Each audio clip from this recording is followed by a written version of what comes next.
Hello, I'm Tim Smith with Gettysburg History. And, we're constantly finding new accounts about the battle or the aftermath of the battle. And, for a long time now, I've been a proponent of early newspapers and repositories that contain early newspapers that have accounts of visitors to the Gettysburg battlefield and how we can use those to learn more about the actual fighting and aftermath that was here at the time. And it's interesting that you used to have to go to the Library of Congress or the National Archives, and now we have websites that are available, like the Pennsylvania Civil War newspaper site or newspapers.com or various historical societies. And recently, I found a new article about the aftermath, and I sent it to Andrew Dalton, the director of the Adams County Historical Society and Gettysburg History, and I alerted him to it, and he pointed out that when I was talking about the article that I missed the most important part of the article.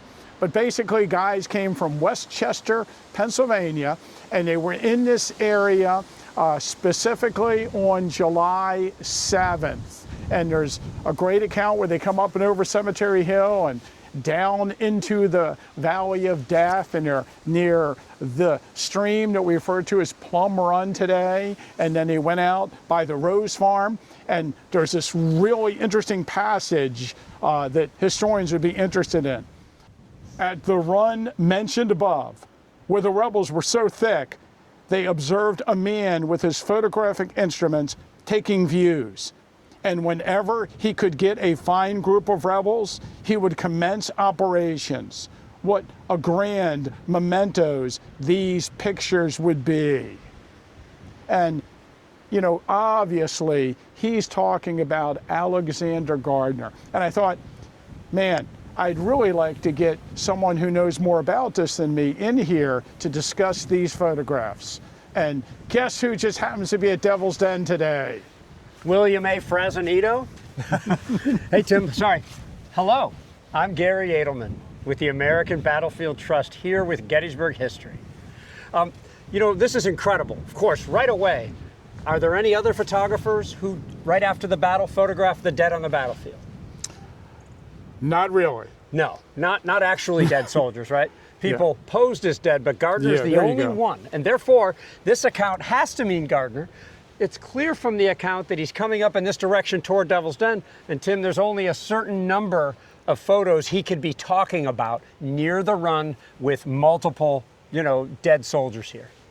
Yeah, and, he gives the date of these images in this account as July 7th. And I think, I don't know what I thought the date of these photographs was. You probably know the Gardner photographs, and also Gibson and O'Sullivan, his assistants, are not dated. So we're not exactly sure what time or day they were taken. Yeah, but this is key. When I first started reading the work of William Frazanito, he's mostly known for finding out where photos were taken. And then he goes and takes a modern photo, and then people say, wow, and it's then and now, right? But Frazanito spent an equal amount of time in his books trying to determine when they were taken, because it's him who opened this field that once you know when and where a photo was taken, suddenly that photo leaves the fine arts field and it becomes a historical document more rich in information than just about any other. So he spent an inordinate amount of time, and I think that one of the things I've always admired most about Bill Frazanito is that he takes it a few steps further than most historians. Oh, yeah.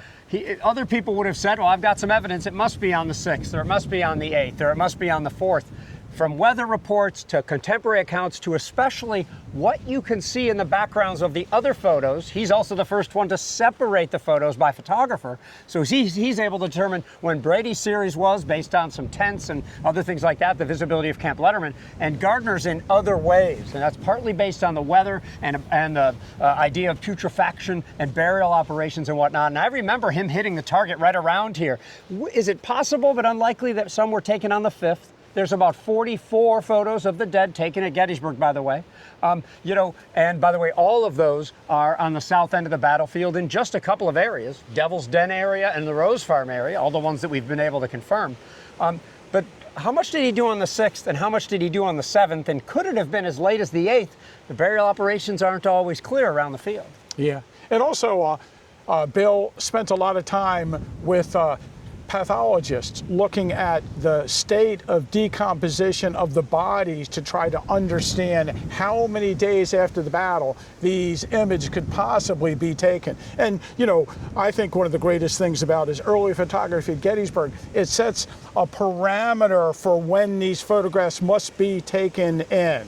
And, you know, I think it's a job of future historians to delve into it more and pull together more information and try to hone it down with other evidence. Bill couldn't have said it better. He's told me many a times that his books are meant to be frameworks for future study. He doesn't solve every mystery in his books, but rather he set up this framework. And for my part, I confess that I've always kind of gone with the 6th. I thought maybe these Harvest of Death, the 5 photos of Union deads were taken on the 5th, and then these were taken on the 5th, the Rose Farm and the Devil's Den area. But that's a lot of photos. 14 photos over on the Rose Farm, a like number here. Photographers on any day will have trouble taking 28 photos back then in one day. I took more than 28 today just going around the battlefield for a few hours, okay? But back then, 28 was a lot.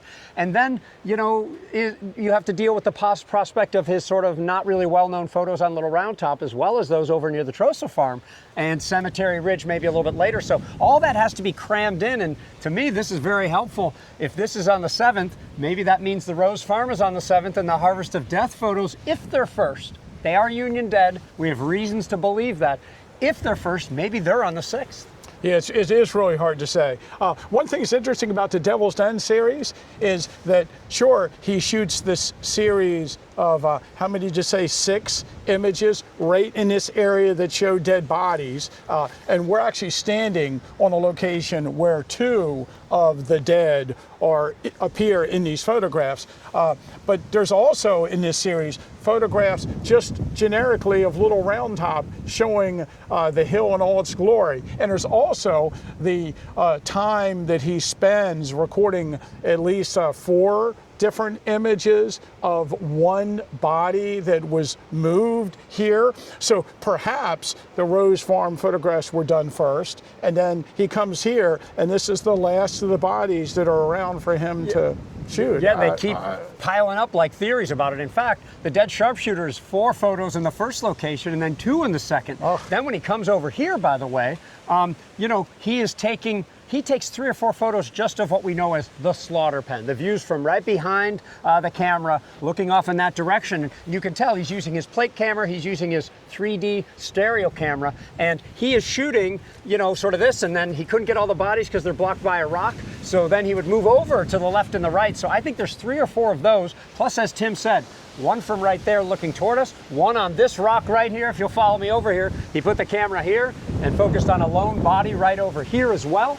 And then he went into what we call the slaughter pen, that's some wind there, and recorded the famous photo known as All Over Now, where he has a lone body over there. So there's a lot of work here. And then also, considering what we just talked about, there's his wagon must be set up over there near the modern parking lot. And at the same time, he records an image of Alfred Wood or Alfred Wad yeah, on a rock over there, and a 2-plate panorama of Little Round Top from this same location, and then 3 images of soldiers at the edge of the woods over here as well. So how long would his camera, wagon, and apparatus be set up at this location? Sounds like an almost day's work right here at Devil's Den when you count the dead sharpshooter, count the slaughter pen, count the shots of Little Round Top in the Valley of Death, count the ones in the woods over there.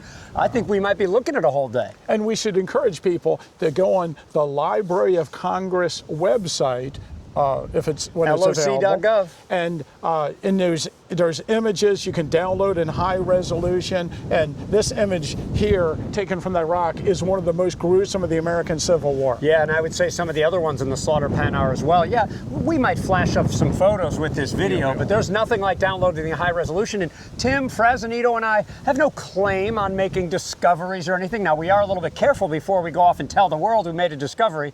that maybe 10 other people have already noticed before. But do download the images. I think you're going to be pleased that you did, that you're going to find something interesting, and maybe you will discover something. Now, I was going to say something else, and what was it? This is incredible to me, back to the account. The account includes a lot more, but the best part, the one that Tim missed, until Andrew pointed it out, is, let me get it straight here. Only one photographer roamed the battlefield and was able to get here early enough to record photos of the dead. And that's the only photographer it could have been mentioned in the account. So it's almost like rarely does an account come and mention something that it's the only one of that it could be, whether that be a visitor or a soldier or a grave. Here we know where it is, and I think it's going to deserve a little bit more study and might, for us nerds, turn upside down and turn around on its head some of this study now. And hopefully, after this account gets out, then there'll be 10 other theories about what this count suggests. Yes, and some are going to be better than others, I assure you. Thanks for listening, and if you like all the content that we've been putting on our YouTube channel, please like and subscribe.